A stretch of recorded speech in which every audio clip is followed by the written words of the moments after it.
Hey there, PB&J listeners. Welcome back to another episode of Pam and Betty Go Together Like Peanut Butter and Jelly.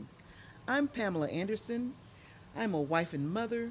I've been married to my husband, Michael Anderson, for 23 years. I've been a massage therapist in Miami for over 25 years, and I grew up in Carroll City, across the street from one of my best friends, Betty Reyes. And I'm Betty. I am 52 years old, soon to be 53, single, never been married, don't have any children, but I do have a fur baby. And Pam is one of my besties, and we grew up across the street from each other, also in Carroll City. Yay! Today, first of all, let's recap what we did last week. Last week we talked about all things Gen X, how Pam and I met, how we became friends, and just a lot of anecdotes on our life and things that we've experienced. But today we are actually going to delve into a topic that is as inevitable as a 1980s mullet. It's the life-changing menopause. Ooh. That's right. We're talking about all things about those magical years when your body decides to throw a hot flash party and you're the guest of honor. Oh, and let's not forget those mood swings that make you feel like a roller coaster without a seatbelt. I know this topic can be a little daunting, but we're here to bring some light and laughter to the conversation. Exactly.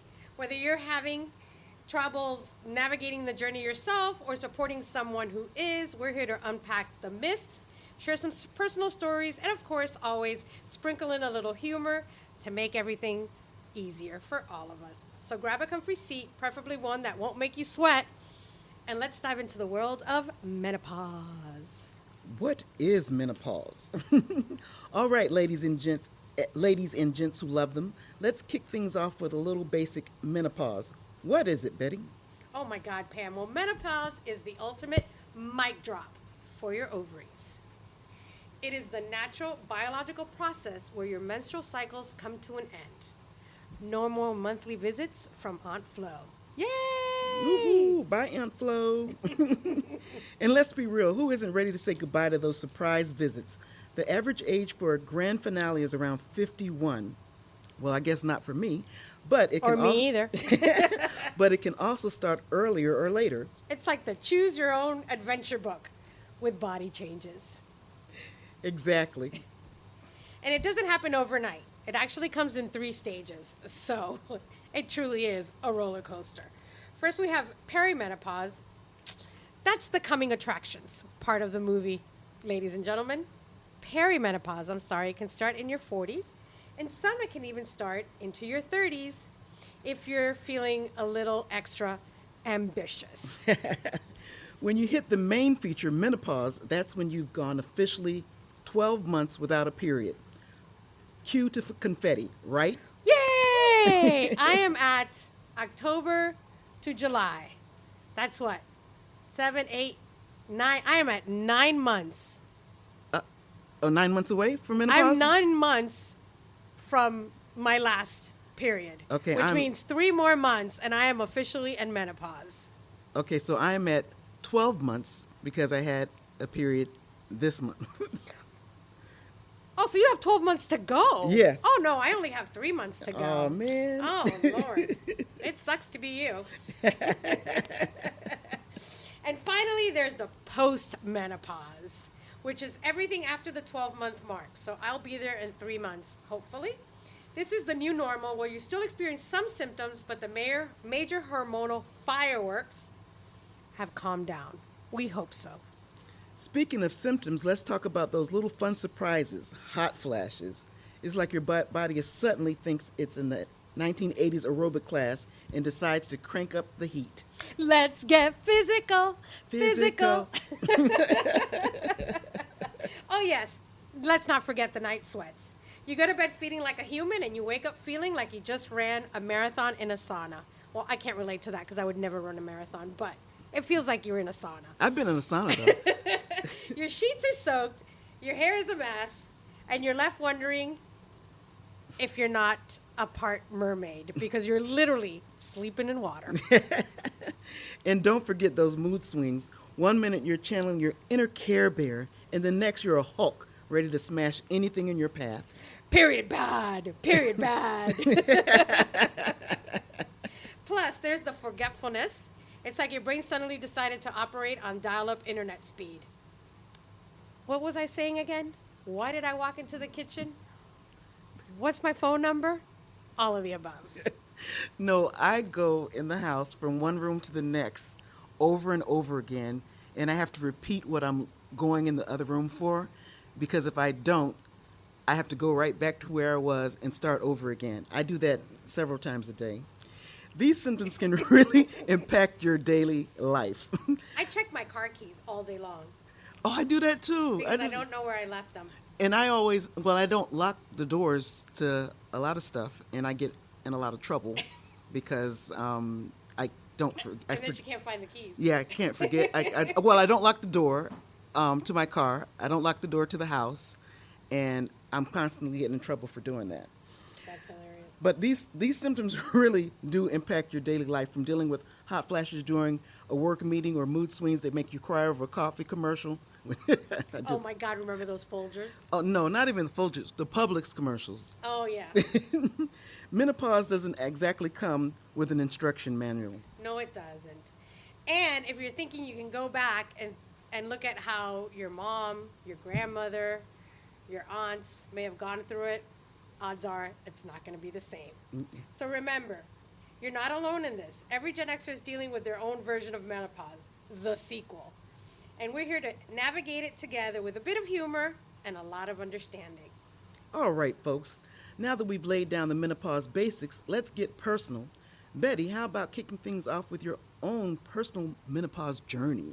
My journey began, I'm hoping, 9 months ago in October, because before that I had gone 6 months, and then Flo decided to come knocking on my door again. So we had to start from scratch. We're now at 10 months. We got 3 more to go. But before that, my premenopause probably started in my mid-40s. I remember I took a trip to Washington, D.C., and I went to a tour of the U.S. Capitol. Everything is marble. Everything is beautiful. Everything is cold to the touch. It is cold in there. And I had to sit down because I was literally dripping with sweat. And I thought I was having some sort of a weird fever or something, and I was going to have to go to the hospital. My best friend from high school and some college, Guille, who lives in D.C., he was with me, and he kept asking me what was wrong with me, because he had never seen anybody just dripping Sweating wet like with that. sweat in the air conditioning. Yeah. And I had no idea what was going on. Looking back on it now, that was my perimenopause. And from there, I got hot flashes on a regular basis. Well, my journey, I guess, I'm trying to think. I'm 54 now. I think it started in my late 30s. And I remember massaging people and just drenched in sweat. And I was like, I'm not even working that hard, but why am I sweating like that? And it was just like crazy, because I mean, it was like my hair was wet, the back of my neck was wet, and I was like, well, maybe the room is hot. So I asked the clients, is the room cold? Is the room cool enough? And they're like, I'm freezing. And then I was like, oh shoot. And then I'm like, am I sick? And I remember telling one of the ladies that I work with, oh my God, I'm hot in my head and the neck and my chest. And she says, oh girl, you're going through menopause. And I was like, what?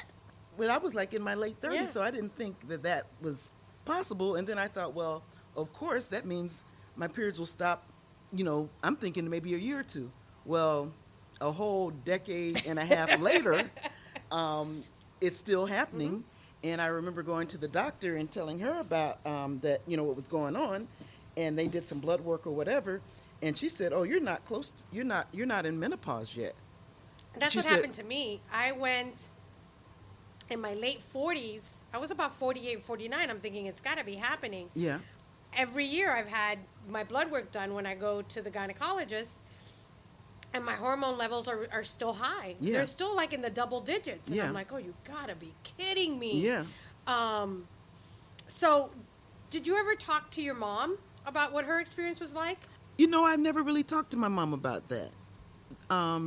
She's like a kind of personal person. She doesn't, talk about stuff like that. Now, I think I did tell her what was happening with me, and then she said, "Oh, well, you need to speak to your gynecologist about it or whatever." And then I went to speak to the gynecologist because I kind of assumed that I would be in menopause. I would be finished with my periods by the time I was maybe 50, 52. And when I went to the doctor, she explained that my hormone levels, like you're saying, were normal, and that I wasn't close to being in menopause. And in fact, she said that I would probably not be in menopause until my late 50s. So that's why I got on an IUD, because I needed protection, because I don't want a 50-year-old baby. So that's what I did. But now that I think about it, and we were going to be discussing this, I'm thinking I need to go kind of back to the doctor, because now I'm having the sweats even more. I don't know if it's because it's super, super hot or what, but I'm around other people and it's super hot outside, and I'm the only one that's Sweating. like sweating like I've ran a marathon. Like I would sweat, but my hot flashes would start from the inside out. Like I remember being like at Macy's. There was a time when I couldn't even walk into Macy's, because to me Macy's was always so hot, because for some reason whenever I was in there, I could feel the heat. I wasn't sweating, but I could feel the inside of my body was hot. Like the heat rising, yeah. And it was like crazy. And I remember like having to just like, I gotta leave. Yeah. And it was insane. I remember, I haven't asked, my mom didn't really share with me when she was going through it. I kind of remember, based on her age, but my mother, like, I swear, like, she had her period and then one day she didn't, and I never heard her talk about hot flashes. I never heard my mom talk about anything like that. Like, I don't know if it was just easy breezy for her. Yeah. But I have friends whose moms, like were hospitalized because they became so emotional that they needed to be like they needed a few days away. Yeah. To kind of gather themselves, and it was all based on the menopause that they were going through, and they had to put them on special, hormone replacement and all of that stuff. I'm really, I'm trying to do it very healthy and not go on anything. But when you say healthy, are you doing like herbs or anything like that, or you're not doing really anything? I'm not really doing anything. Oh, okay. You're just letting your body do what it does. Exactly. Mm-hmm. But I'm also lucky that I haven't felt the need to need medication, because I was on birth control for 25 years. Yeah. So, if I have to get back on it, it is what it is, But so far, I've been able to manage it until I can't. Well, I think I'm at the point that I'm kind of unmanageable. It's not manageable at this point, because I'm sweating so bad. Now, even when I go to do a massage, I carry like a towel with me to like constantly wipe my face down. I always have water with me. Because there's nothing relaxing when your massage therapist is sweating on you. Well, I tell them that's a little extra that I'm giving them, and they love it, or maybe they don't. But it's getting unmanageable, and the night sweats are unmanageable. Yesterday I'd gone shopping with my daughter Michaela, and she looked at me and she said, "What is going on with you? You're like you're drenched. You're just dripping." And I said, "I can't unhot." That's what I kept saying. I can't unhot. And we were in an elevator, and other people looked like they might have been hot, but I was dripping. I know. And even after I got home, I had to sit down and just kind of cool off. And then I ate my dinner. And then even when I went to bed, my husband Michael kept trying to touch me, like touch my arm or whatever. And I kept saying, "You're too hot. I'm hot. I can't unhot." Yeah. And it took like, I don't know, maybe like 2:00 in the morning that I finally was not hot, and I could go to sleep, because my body just it wasn't regulating. And then I have to have the air conditioner on, really, really high. But then I have to sleep under covers. But then I wake up drenched in sweat. Which last night I don't even think I slept that good, so I wasn't I drenched in would, sweat. I would be sweating, so I would literally, I have the ceiling fan over my bed, so I have the AC and I have the ceiling fan, and Yeah. I would go to bed just completely naked, like I couldn't have anything on me because I was just so hot. Yeah. And then in the middle of the night, I would wake up with my teeth chattering because I would be freezing cold. Uh-huh. And then I would be like that for like an hour or two, and then I would start sweating again, and I would just, I mean, I would literally have to throw all the blankets on the floor because I couldn't even have them on the bed with me. It was insane. Yeah. It was crazy. And again, that's one of those things that I don't really remember my mother going through something like that. Yeah. But I don't know if they're also from the generation that they didn't really Talk about it, you know? Well, it's funny today. I with my client's permission, Mrs. Esther, I asked her. She's going to be 80 this year, and I said, Esther, I'm doing a podcast on menopause today. Can you tell me your experience of menopause? She said it was the simplest thing for her. In her 40s, her period just stopped, and she said in her early 40s, she said it just stopped, and she said she didn't have any hot flashes. She didn't have anything like that, and I was like, well, that's pretty lucky. And she said that, and I asked her, I said, well, did people in your age group talk about menopause? And she said no. She said it was something that really wasn't discussed. So she was kind of glad that it wasn't, I guess, a lot worse because she wouldn't even had anybody to go to. But she was telling me that there are menopause retreats now that you can go to and learn about menopause. And I guess they have directors or different people there that kind of can help you through or navigate through menopause. I haven't heard of anything like that. Had you heard of anything like that? But that's so interesting. And I want to look that up later on. Maybe we can talk about that later on, another episode, once we find out more about it. We will. I will definitely look into that, and if I find anything, I will definitely add the link to the podcast. So definitely stay tuned for more in case I do find anything about that. But, since Pam brought up Miss Esther, we also have from one of our listeners, Lisa in Ohio. So Lisa emailed us to say that she thought she was losing her mind when she started experiencing the mood swings. She said she would cry over spilled milk, literally. But hearing how others were talking about it, made her feel less alone. So we really appreciate your thoughts on this, Lisa. Thank you so much. I think we got another one from Sarah from California. She said, I found a deep breathing exercise help with my hot flashes. It's like my own personal zen moment in the middle of chaos. Great tip, Sarah, but I've tried that and it has not worked for me.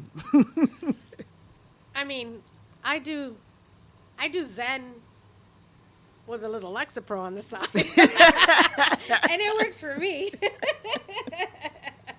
We appreciate you sharing, and we will also have our social media links and our email. So if you have any other comments or any suggestions or anything that has helped you deal with it, then, by all means, chime in. Right now, our next segment, we want to focus on, in all seriousness, just the empathy and the understanding within ourselves and those around us. Okay, Betty, let's get to the heart of the matter. Empathy and understanding. Menopause isn't just a physical journey, but it's emotional and psychological roller coaster too. Absolutely. It's like being I think about it like one of Pam and I's favorite movies, Steel Magnolias, or Terms of Endearment. Yeah. You laugh and you cry, and you laugh and you cry. It is literally an emotional roller coaster. And it is crazy. So, I mean, it's just so difficult to figure out what is going on. And sometimes it's a lot to handle, right? Yeah. So where does empathy comes in? Where does the empathy come in? Excuse me. So if you're going through menopause, it's important to acknowledge your feelings. And again, we may have our mothers are from a generation that, they kind of hid their buck stuff. up, buttercup. Yeah. You know what I mean? It was what it was. But with us, I think having this conversation, we understand that it's okay to feel overwhelmed or sad or angry. It's a major life transition. I got my first period when I was 9 years old. So I've basically been living with this monthly for 40 something years of my life. Yeah. I mean, it's crazy. So it's a huge transition, and so it's perfectly normal to have a range of emotions. And I think we need to accept that within ourselves, and show empathy for ourselves, because it's okay to Yeah. do that. That's so true. One minute you feel like Molly Ringwald in Pretty in Pink, all hopeful and dreamy, and the next you're Judd Nelson in Breakfast Club, just wanting to be left alone. It's a lot to It handle. really is. And sometimes all you need is a listening ear or a shoulder to cry on, and maybe someone to remind us that we're not alone. So if you see a loved one going through this, a girlfriend, a family member, your wife, your girlfriend, whatever it is, just be patient and kind. Offer support, don't offer judgment, because at the end of the day, each and every experience is completely different. Yeah. And we don't all handle it the same way. Yeah, I think it's crucial to offer support. Remember, folks are not just being dramatic, and I think that's. I was reading a book, and it was saying that back in the day they would put women like in hospitals, saying that they had hysteria because they were going through something, but they didn't know how to handle it, and they thought they were just being crazy and dramatic. But these hormonal changes can really mess up our emotions. A little understanding goes a lot. Not only that, but you have to remember that we're all in this together. So menopause is a shared experience among all Gen Xers. Whether it happened to you 10 years ago, whether you had early on menopause, whatever it is, but we have to support each other and just make it more bearable for each other. So let's lift each other up. Let's show some and let's show some empathy for each other. Yeah, and just support without judgment. I think that's so important. Let's talk a little bit about some ways that we can help. First off, communication is key, just like how we're talking about it now, because I'm sure some people that are listening that have never discussed this with anybody. We can ask how you can help and really listen to the response.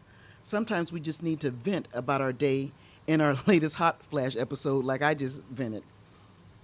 Oh, absolutely. And another thing is, not only just communication, but also going into other coping strategies and some resources that are out there. And I have an anecdote to say about the physicality of it, or, some of the things that happen. I was told, I haven't tried it yet because I'm not going to lie to you, it kind of gives me the ick. But I've been told that when you're having a really bad hot flash, you get like a foot bath, and you fill it with egg whites, just enough to cover your feet. And you put your feet in the foot bath, and with the egg white, something, I guess, in the protein of the egg white just immediately brings down your hot flash. Now, I'm not going to get up at 3 o'clock in the morning when I'm having a hot flash and start cracking eggs. I'm not going to do that. But it's definitely anecdotal. I know someone who did it and swears by it. Good for her. I just don't think it's. Don't think it's me. I want to know, were the eggs cold out of the refrigerator? Have they been sitting on the counter? Like, did you ask any of those questions? No, I didn't, because you know what? I just assumed that they were in the refrigerator, because I keep my eggs in the refrigerator. Yeah, I do too. But I'm just saying. I wonder whether lukewarm or cold, and how long did they keep them in there till they weren't hot anymore? Yeah, I don't know. I mean, now that you said it, maybe I'll just get some egg whites, just separate, and you can't have the yolk? I mean, like, I wonder. No, it's the egg white. So maybe I could just get some yolks together and wait for the next hot flash, which is going to happen probably today. And it's the egg white. So what do you do with the yolks? I guess you can make flan. Yeah. I don't know. When life gives you hot flashes, you make flan. You make flan. So we were speaking prior about the stress that comes with it, and I think here maybe we can have some of Pam's expertise and see if she can talk to us about some relaxation techniques, some stress relief that perhaps she can speak to us on that might be able to help us.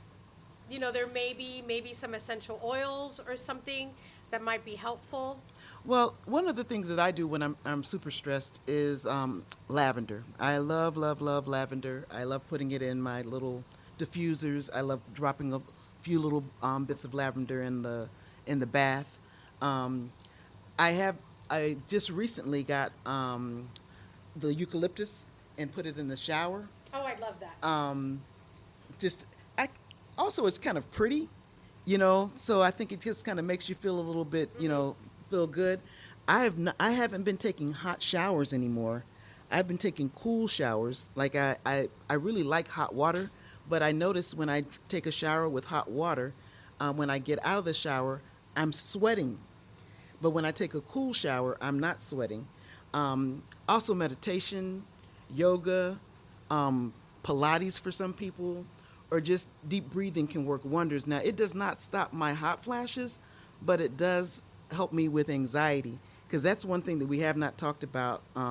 We talked a lot about the hot flashes, but there's, I think I'm more anxious since I've been going through menopause than I was before. I get worried about a lot of stuff. I get overexcited, easy to cry. I mean, there's a lot been going on too that makes me cry. But I don't know if I would be so tearful if I wasn't already going through this whole menopause journey. But we just got to remember to find our inner zen, like Gen X Yoda.